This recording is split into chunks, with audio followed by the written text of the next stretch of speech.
The difference is, can they use it? Can they collaborate? Can they talk with each other? And unfortunately, that is an art, the art of conversation that we're losing.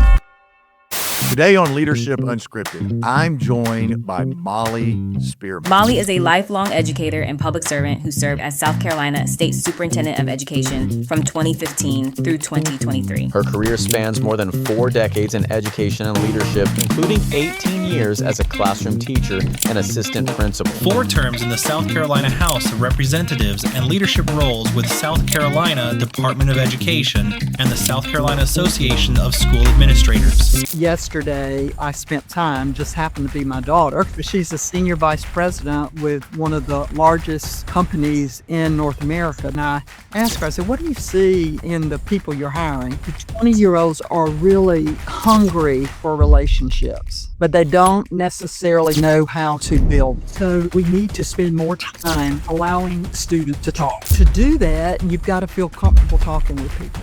That is the most powerful that we do, and is probably the number one thing that is missing in education today.